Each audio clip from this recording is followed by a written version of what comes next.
Hej och välkommen till veckans huvudföreläsning i samarbete med Röhsskas konsthantverksdagar och Residens Röhsska.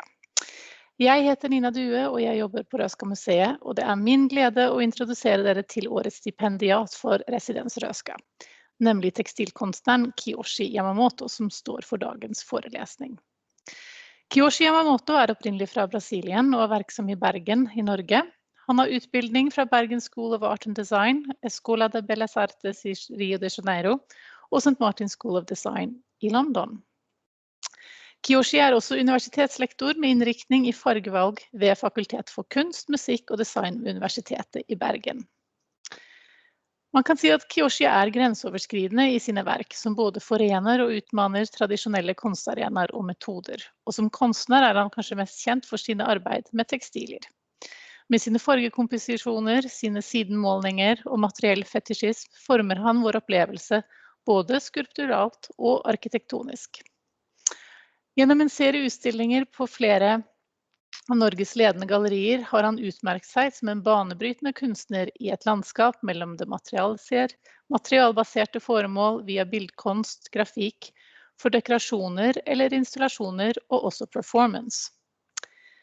Dagens föreläsning har titeln The Torture Never Stops. Genom presentationer av flera konstnärliga utforskningar diskuterar Kiyoshi teman som makt, institutionalisering, sociala perspektiv och färghierarkier. Presentationen kommer att vara en blandning av performance och biografiskt spel. Och då vill jag släppa in dig Kiyoshi och önska dig välkommen till Röhsskas konsthantverksdagar. Tack Nina. Ja. Jättefint att ha dig med här. Är du klar för dagens presentation? Ja, jag är klar för dagens presentation. Ska vi inte med och dela presentationen med dere? Jättefint. Yes. Men då tänker jag att jag träcker mig lite tillbaka och så tar du helt enkelt. Tack. Ja, tack Nina och välkommen alla till dagens föredrag med titel The Torture Never Stops. Idag föredraget ska föregå på engelsk, så hoppas det alla okej med det. Ja, navnet mitt är Kiyoshi. Sorry. Just to switch one to another language. My name is Kiyoshi Yamamoto. I define myself as a Brazilian. I grew up with my Japanese background from my parents, and currently I'm working and living in Bergen, east of Norway.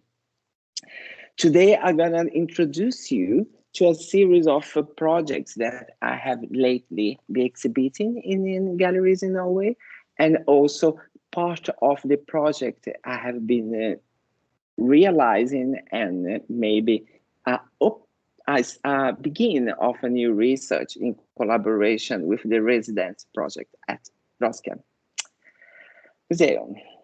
So the title of this lecture is really important for me. It's one of my favorite songs of Frank Zappa, one of controversial singers, American singers. This means a lot, but it also has a direct affirmation to everyday life of being an artist. The torture never stops, is a continuous that's going on every day and all the time.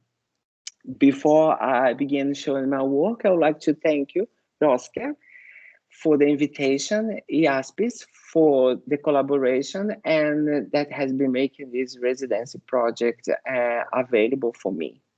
Has been a challenge to have a so large and complex project during this quarantine or maybe COVID time, where everything has to be done of distance, but also has given me opportunities to see my work and this collaboration with another eyes and another intentions. Well, as Nina has been saying the introduction of this lecture, I work the most with textile, but I'm an artist who go through playing into the mediums as a printmaking, performance, and so on. Now I'm very into glass blowing and other things. This is a picture of a work called I Can't Work Like This that has been shown a year ago at Sandefjord Art Hall, also here in Norway. The work was inspired by Marco Polo biography, where he explained how he uses silk as a way to impress people in the new discover sites of him. He's also a kind of performatic work, also in the same installation. I can't work like this, where I make the self-installation of the work also a art piece itself. It's come these ideas of performing. He's the same work in the landscape. This means that the interaction between architecture, material, and nature is really important for what I do. This is another piece that also have been developing for the SEMI project, where I work with a color called Pau Brasil. It's a red pigment that is extract of a Brazilian wood that has been the reason, or maybe one of the reasons, why Portuguese started the colonized process in Brazil, my country. And my work has a direct references to Annie Albers. She is a very important part of my practice. I do really use Annie as a mentor. I'm not only interested in her visual work, I'm very interested in her text, and I do really relate to almost everything. And you're gonna see through this presentation that my work is always being inspired by Annie and Joseph also as well. This is one of favorite texts of hers that I'm using current as a reference for this project. That's called One Aspect of Artwork.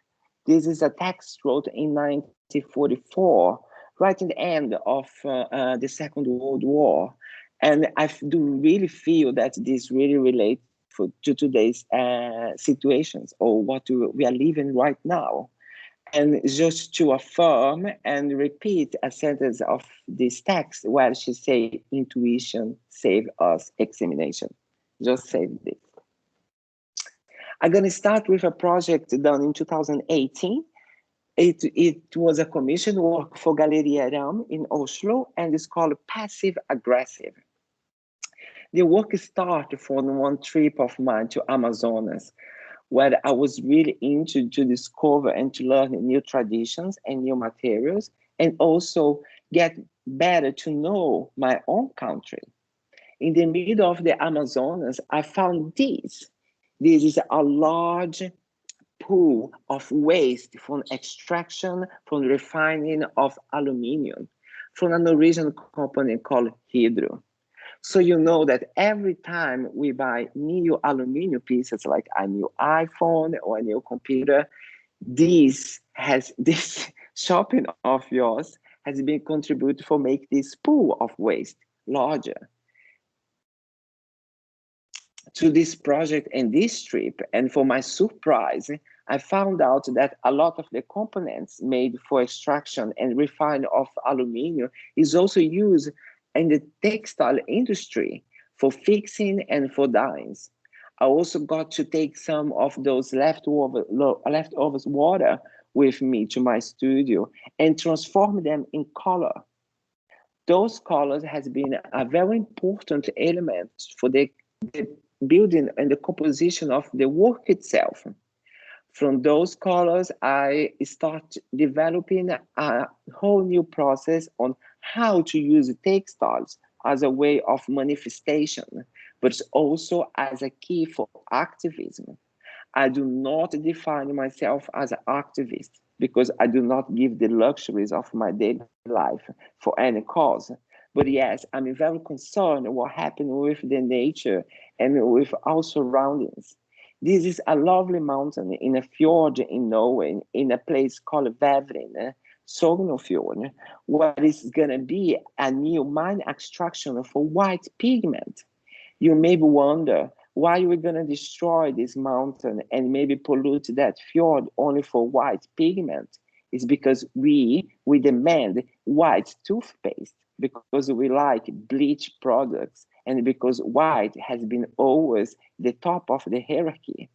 This is a performance where I invite 4 activists from Amazonas to Norway, and together with the Youth Nature Organization, we try to make workshops and actions where we discuss this idea of what relation we have with nature and how we can use textile as a way to communicate and have a manifestation. It is a fact that most of these activists from Amazonas die really early in life because they are being always accused of doing something wrong. It's really important to protect the identity of those activists. So the project began that I took this water from Amazonas, transformed in color, and started to make scarves. Scarves that will protect, use as a shield to protect the identity of those activists. All of that make me really get disturbed and try to question myself as a Norwegian citizen, as a living of the oil money. What is really the reason why I'm feeling so aggressive? And that's where comes the title of this work, passive aggressive. It was just a passive aggressive feeling. Here you can see more detail of these scarves that has been lately sent to Amazonas, and I'm not really sure how many of the activists got to wear them, but they are Italian silk hand-painted scarves made for protect the ones who really need it. Broken Heart Are for Assholes is the name of my latest glass project. Yes, I have been since 2018 develop a new series of glass blowing work. This work comes from a traumatic experience of a car accident I have been part with and get a traumatic relationship with glass. I could not even drink water or wine in a glass. I had to have a cup, a ceramic cup for everything. And with help of my psychiatrist and my doctors, I started visiting glass blowing studios only as a way to work as a trauma, to let that fear for glass go.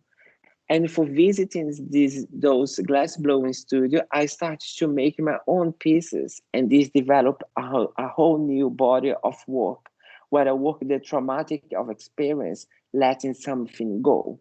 In this project, spatial, a metaphorical, tried to translate this trauma I had with traumas of losing and missing of old love relationships. I also started to work with different types of glasses, colors that normally is not well used and combined in a glass field. But for me, it was very important to have colors that not want to work together, that have a attraction between them, but at the same time compose a study and different color. This it is direct study and understanding about chemicals. And remember, glass is sand, it's a natural material. So more natural than that, you can't go. Those are some of the composition pieces where I give and baptize them with name of some of my ex-boyfriends. Because you really have to let it go, because broken heart, it is only for assholes. Here you can see some more details of those work. Here's a total view of the exhibition that I just had here in Bergen. Actually, this was closed last December. Here's another overview where I combine all the glasses and some of my hair as well. I have to take this, it's kind of funny. During also last year, during this pandemic time, I had planned an exhibition at Ålesund Museum. And this exhibition, of course, has to be cancelled. But I did really insist to showing the artwork outside. I do really feel that now actually is the time where we need more art than ever. Is the time where we artists need work and when people need to experience different things. I'm totally against of this idea that the museums has to close. I do really think, and maybe it's very pretentious, but art is as unnecessary as food. You need something else for your imagination. We do not survive only with air. Art should be an important element in our society. So I insist to show animal working outside and to incorporate in the architecture and also in the everyday lives of people. This is a very nice museum who has this Art Nouveau style in the middle of Norway. Maybe it's the last one in this area in Scandinavia, and it's very well preserved, but it's always missing a color. And this was what we're trying to do. Raise a flag for art, look up and give us some color. Take me to another place. The project has an idea of sustainability itself. It was really important for me to know what to do with those materials after the project was finished, because those PVC plastic do not go back to nature. So the idea is that after the exhibition was over, I made some bags that's 100% recycled and made by a company that have workers who normally have special needs, has autism and Down syndrome.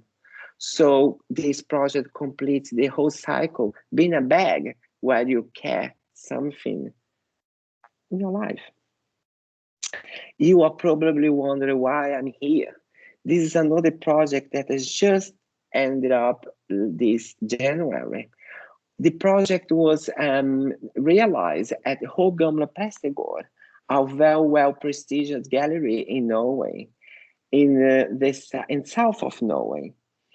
When I got invited to exhibit in this place, is a very old Viking archaeological site. And actually, I did not really know what this institution was about it. And I asked some of my colleagues, and one of mine told me, if you are artists of respect in Norway, you have once a life to show at Gamle Prestegård. This opened my eyes and also started to wonder, but why me? I saw at the program of this gallery that I was the only immigrant or minority artist showing in the latest 5 years. This actually may make me quite upset, because normally I always represent the multicultural side in those galleries program. From that, I took the work in my hand and decided to share my exhibition space with 7 other immigrant artists in Norway that has maybe more academic experience than me and are international, very well known, but has never or maybe very little exhibit in this country. I gave them my exhibition space and let them be part of the discussion, but also is this idea that alone you come nowhere, and you really need to have other people that you relate with or that relate with you together to strong, make a better discussion. And why you are maybe probably wondering why I'm here. Together with this body of work of invited artists, and just remembering I'm not a curator, I'm just someone looking for collaborators. I also show this large piece that was a site-specific work for her, where the title is "Tell Me That You Love Me," because it's true. In the end, we do really love the ones we hate. You can see some more details. This is a 60 square meters work made entirely of Chinese silk. Of course, we got a very bad feedback, and the journalists and maybe the critics did not like it. No one wants to have a minority as our own category, or maybe no one wants to accept that I am a minority. But anyway, anyhow, critics is not important. It's important that other people care. Also, last winter, I have developed a new series of weaving work that we've titled, "Why Did You Left the Horse Alone?" It's inspired by the poetry of one of my favorite Palestinian artists, Mahmoud Darwish. Why did you left the horse salon is a totally homage for foreign space. It is my own idea of working. I try to transform exhibition room in a different space where you have never recognized, where you do not feel familiar, where you do really see a foreign aspect.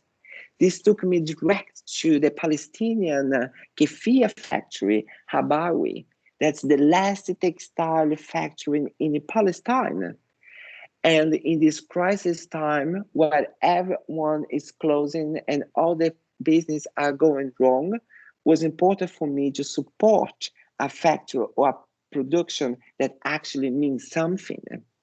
I bought a whole month production from this factory of keffiyehs and installed them in the gallery as a big, large tent. The idea it is when you left somewhere else, this means you are not represented. When you are not represented, you are not part of the group. So this is how I try to transform the gallery space in another world. So you know that I'm taking you for a foreign space. But remember, never left the horses alone. My hair loves bad weather. This is my latest show that's currently been shown at Trondelag Center for Samtidskunst. In life, or maybe in my artistic life, in every second interview, or maybe a presentation that I do have, people always ask me, why have I stayed in Norway? Why did I not left back to where I come from? I know that many of them do not mean nothing bad. They're just curious. But after living in here almost 20 years, you get tired of answering that questions.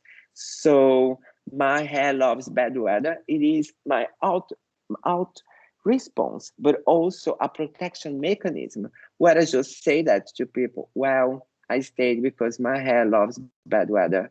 Or you laugh with me, or you make questions to yourself. But one thing I'm sure, you're never gonna make that question again, because it's not so often when you meet a sentence where you have both love and bad. It is hate and love together. Something that we should learn more how to do. We should really live with the ones that do not agree with us, because love and bad, it is very close. The work is a total answer for the idea that I do feel excluded sometimes, even that I'm a very privileged person. I often have been called as exotic, and it took me years and times and a lot of psychiatrist time and expensive bills to realize that I'm not a pineapple, so I'm not your exotic. Here in this exhibition space, I also invited 3 other Brazilian artists that are also Norwegian citizens, but has been very little shown or exposed in Norway. But all those 3 artists work with a thematic of diasporas, with this decolonized idea, something that I'm trying to learn more and deep my research into that area. This is a performance from Luanda Carneiro, and her performance is about Kalunga. Is a totally understanding and her own experience of her African roots and how she can work with this trauma that is still in here and living with her. This is Fernanda Branco that has a performance about linen. It's about flax. It's how the seed, plants, and tradition is the beginning of everything. You also meet this large textile piece that's made of 100% Brazilian silk. Yes, you may not know, but Brazil is one of the largest producers of silk material. When my family and other Japanese families migrate after war, they took with them some eggs of those silk animals. Now I've forgotten in English.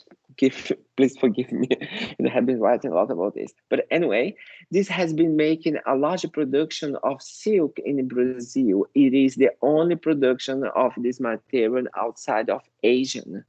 And for me, it was really important to work with this material, even that cost me a lot, maybe all my money vacation. That was supposed to come a little animation, but sorry, this is a PDF, you're not gonna get it. I'm gonna go direct to a project that was done in collaboration with Icelandic artist duo called the Icelandic Love Corporation. This was a show we had in Bergen with a series of paintings we call like flotte paintings, but also with this idea of working with questions that we may never wonder or dare to ask. Here is a carpet woven with the Virgin Mary, and you really wonder, was Mary the first Me Too case? Did anyone ask her if she wanted to be pregnant? Because the text was not wrote by her, was wrote by a male. Can be controversial, but it's just a question that people don't dare to ask. We also have woven our salary, just to show the viewers that we, as an artist, we make quite little of money. And even if you use the money as a material, you don't come so far. This was a very little weave that you can see in the back in the picture there that was not larger than 50 centimeters. As Icelandics and Brazilians, we know about money washing. So we did a performance in Bergen in the middle of a rainy day where we kind of give tips to people how to do a good money washing. Well, you can relate and interpret that as you want, but it was quite a fun. And the audience, I think they really learned something out of that. From this exhibition, we also make a series of flotte paintings, where they also make questions and affirmations about things that maybe no one wants to talk about it. Here we make a clear affirmation, go big or go to Oslo. It is the idea of peripheral trauma, small cities always working against the big metropolitans. I think it's the same relation with almost all the countries, maybe about Stockholm and Gothenburg and so on. Now we are coming closer to the presentation and also I will try to give a little bit of insights what I have been doing with this residency. But I want to start in here. Never compare yourself to white straight guys. I do really mean it. Never compare yourself to no one. Be yourself. It is the most important of it all. Well, here is the white straight male who I took as a reference in this residency, Toril Wolf. He was an adventurer guy, but he's also a researcher, a botanical researcher that got the task to make and to buy the first artifacts collect for the Röhsska Museum. Toril Wolf disappeared or maybe died in an expedition in Greenland. We don't know where his body has been done, has been left. Even that many people all the expedition has been trying to find. It is also a diary of him that has disappeared, and the people maybe speculate that in there it is the truth what happened with him. I was very inspired by his confidence, but also the way he described himself. In the beginning of the 1900s, he took advantage of the crisis in Asia and went there with total aware of this crisis just to use his power and maybe his European ideas to buy and to steal artifacts from China. Himself defined as a thief. This means he knew it, that he was doing something wrong. I decided to make a series of costumes and maybe an art piece that later will be part of a large performance and a photo shoot that realize and also interpret these travels and the life of Toril Wolf. I know it's a little bit paradoxical that I ended up or maybe start this project with a white straight male, but I do really believe in the multicultural idea, and everyone has to be part of this conversation. In 1902, has Toril Wolf traveled to India, and in there, I think, was the discover and the start of his interest for those expeditions. So this dress symbolizes and represents this idea of India. It's gonna smell and feel as a spices. You actually take you to someone else. I also made a kimono inspired by his this travel to China, Mongolia, Japan, and Indonesia. Yes, he was in all those places. In China, he has been stealing everything. In Japan, he visited he was one of the few Eastern researchers to visit Ainu tribe. And this is actually is a research fact. And the Indonesian, he took a lot of batik with him to Sweden. And those batiks make him so obsessed that actually he really believed that Sweden should invest in the batik industry and take over this market from Indonesian. He has a lot of ambitions, but all of it all, he was very pretentious, something that maybe I can relate to. This costume is made of 100% Japanese silk and Norwegian linen. This is another costume that have been making for represent his trip to Greenland. This also has this idea of indigenous people, has a lot of the Ainu costumes and kimono in here, but it's also is like it's something else, something that we don't know, something that's lost. Exactly what happened with Turil. He's lost. I also made a homage to his tropical idea because his grandparents has been traveled to Rio and for other tropical countries. And it was one wish of him after Greenland that he would go and discover the tropical and exotic life in the Americas. I may be happy that he did not manage to do that. It has been another trauma for someone else. But I do really need to have this interpretation also in the project. After his death, some of his friends has wrote some texts and some letters informing the people in Sweden that Tori Wolf has disappeared. And in one of these letters, one of his mates talk about how much they inspire a trip to discover the new Arabia. And of course, I also had to make a costume developed and experiment in expressing this time and this idea of him. The death, he died, he disappeared, and this is also a costume that represents that. It's like he died so far away, but he's still in here. He's still in here so hard that they even gave his name Wolfland to the whole north of the Greenland. And in this last piece on the costume series, I just want to tell him, please, leave me alone. Why do you insist I stay? What another paradoxical and a difficult time in this project was that I had to do everything from inside. I could not go outside. To work with a so interesting thematic and it has to be close inside, it was a challenge itself. But I used this as a component for the project and also something for me to be looking for, to really use my imagination and create new ideas. This is one of the artifacts that he's stolen, or maybe he took from China to Sweden. It is 1 meter and 71 centimeters put high, that today it is to be found at the Röhsska Museum. I mean, can be that something good, but this can be also something bad. I will not dare to take a Buddha from the home anyway, in no time.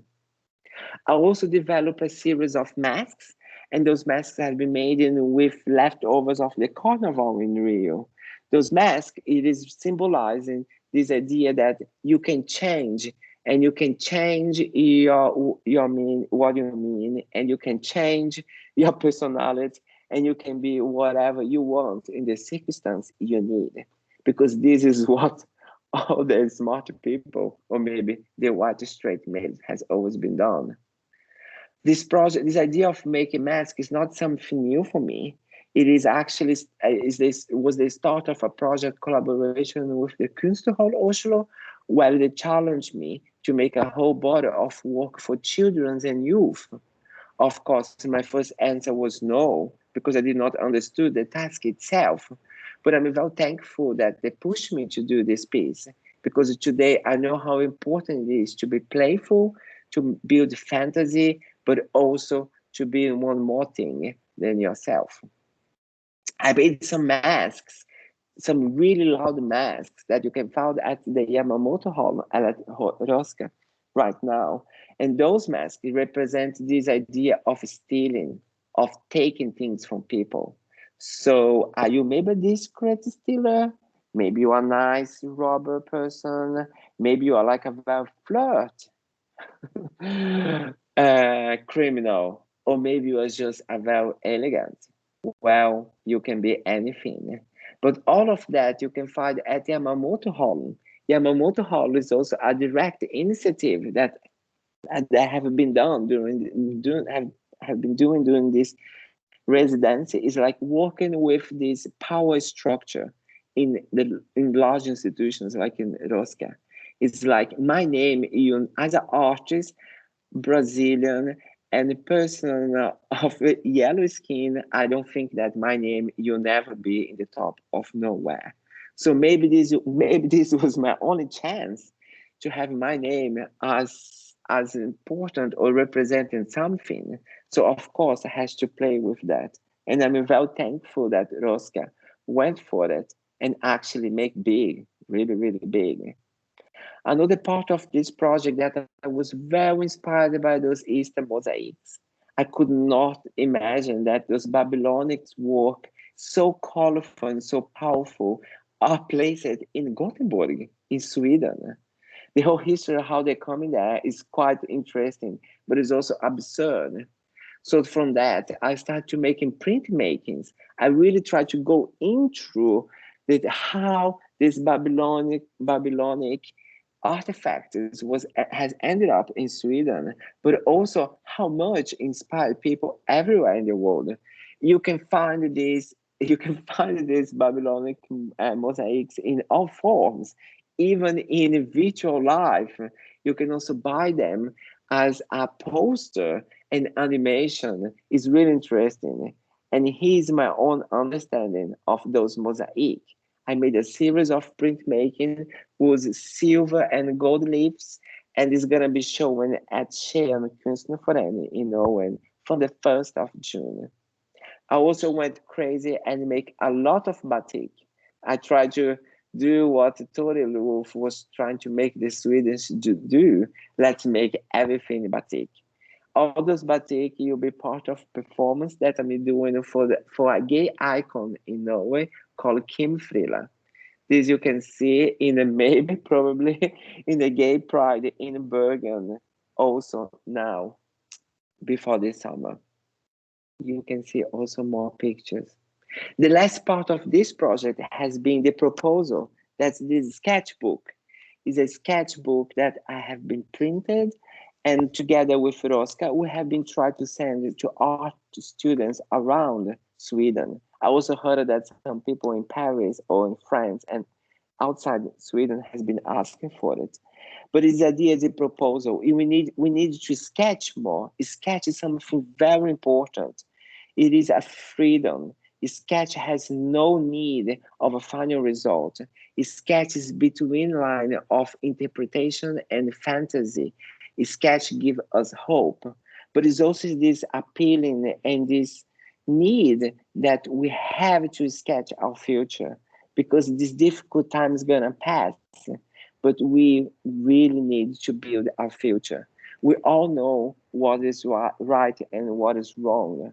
And again, together with Annie Albers, I do really think that intuition saves us examination. This is a picture of the proposal. You can also get access or get a holding one if you are in Gothenburg. Well, I would like to end up this presentation, say thank you to Nina, thank you to Röhsska Museum and everyone that has been working with this project and supporting this challenge residency. I'm sure I will be back in Gothenburg and that we're gonna do other collaborations in the future. Yes, thank you. Thank you so much, Kiyoshi. Do you want to take down your presentation? And then we can have a Yes. little, there you are, great. Thank you again. I really admire your way of sort of pushing this agenda of who should take space in these artistic rooms, and really enjoyed your presentation with all the different projects. I have a few questions that I would like Yes, to ask please. you, if that's okay. Yes. Because also, well, first of all, the costumes that you have produced, I think are really complex and important interpretations of your reading of Tore Wulff's history. And I should also say to everyone following us that these costumes are to be seen in real life if you're in Gothenburg, if you visit the museum during the Röhsskas konsthantverksdagar. But my question is really with the history of Tore Wulff as a starting point to your work and residency at Röhsska, what are your thoughts about contemporary museum practice that shows foreign artifacts from different cultures and countries? How do you view that in a contemporary context, given that also what the museum started as was in a particular time, and we are really trying to move away from that, not just Röhsska, but museums by and large. What are your thoughts about the contemporary practice? I do really think there is a need to find a new identity for those institutions, because times has changed, which has changed, and many of those institutions has stopped on time. So I do think that a healthy discussion and also a new view to those collections and to those institutions should be appropriate right now. But most of all, I do really feel that it's time that everyone can enjoy those conversations, because those institutions has always been seen and spoken only from one side of the history. I do really see the larger potential to create and rebuild new institutions and make them more relevant to the future. But I do really think that to do this alone in the same way that everyone has been done before is not the solution. And if you update yourself, you're gonna be forgot somehow. And I think that's where, in your work, it really comes across as well how you see collaboration as really an essential part of how you work. You've done it for the residency. It's been a very democratic process, and maybe also spurred on by the fact that you've been based in Bergen this whole time. You have not been to Röhsska once to see our exhibitions and see the collections, but you have really immersed yourself in whatever material you've been able to find online and through books and so forth.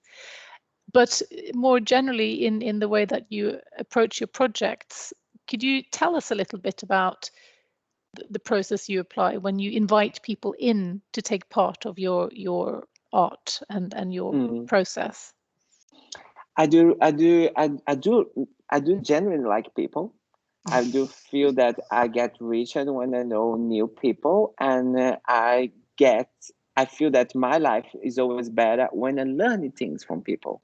So this is just something that I do really believe in it. So I'd always like to have people surround me. I do really feel that death means loneliness. Loneliness. This means that when you are alone is when you died. So starting there. So I want to keep myself alive, and I want to keep my practice alive. So I need people, but it's also in those very complex thematic. I mean, I don't have the confidence as Tore Wulff to just go somewhere else and pretend that I know something. I need knowledge. I need the people who has those knowledge. I need your curators, your conservators. I need the people who know what they are doing, because it is not clever of mine to start a conversation saying only my side. I should listen. I should get interested in and this is all my projects that I do. I always try to get the institutions I collaborate with before I decide what I do. And also, if it's a thematic that I'm interested in, For instance, like I was really interested in my own roots, Japanese roots in Brazil. Of course, I have to dip in, finding the people who has this who has been part of that history and also build it on and so on. So exactly when I'm working with my friends from Palestine, I go to Palestine, but I try to go in the core of that culture and work closer with them, because it's not about appropriating of someone's idea of knowledge, but sharing my privilege, but also getting the knowledge that they have to share with my public. I do believe that what my art should be able to be what the art wants. So if I make a shawl and the shawl decides to be a painting, I can do nothing about it and just let them be. So, and this is a hope that I always wish that people treat me like that, because normally it's not everyone expect you to be one thing. Like if you, yeah, you know what I mean. So collaboration, I really enjoy collaboration, and I think that you'll be more of that in the future. I hope so. Well, yes, most definitely. And I think it also came across very well in one of the projects you presented, the one where with title, "You Are Probably Wondering Why I Am Here," where you were invited by one arts organization, but you invited in 7 other immigrants to partake in this. And I think that is, well, it's obviously very generous, and it highlights this point that you are sharing your privileges, which is maybe historically what the privileged haven't done. and therefore we, it's an important example to take with us. But also what you mentioned there at the end of the project, where you said that the reviews in the papers were not so forthcoming and were not so enthusiastic about that. And that really brings me to my last question about how your experience of being based, you touched on it in your presentation, but your experience of being based here and having lived for a very long time in Norway, do you feel that you are able to push some of the more normative barriers that exist in Norway or in Scandinavia with the way in which you work? Do you feel that it has an effect? Do you ever go into project with a desired effect, or you just let it go? But I'm keen to understand sort of the effects of this. I don't come with this intention, and I do never expect also people to change. I have a very little expectation, and I only want to do what feels right for me. And I do not, that's why I show the bad reviews, because I do not really mind it. As long as you care, as long as you come and you read the work, I do not feel that my work has been making any type of change. And I'm not that pretentious. And I feel that this change is not for now. This change is for our grandchildren. Is for when the children of our children one day gonna feel represented. I think they're the ones who are gonna feel the change. But it's not really need for change, and I do not expect that people are gonna stop their daily life to start hear me, or institution will move the whole. But I just made the point, and it is a right. It is my right to talk that, and it's the other one's right to disagree. And I will always believe in the democratic idea that you can disagree with my thoughts, and but as long as you let me speak, I'm okay with. So I just don't want to get stopped. You know what I mean? I think the platform and the right as an artist to be free is in the top of everything.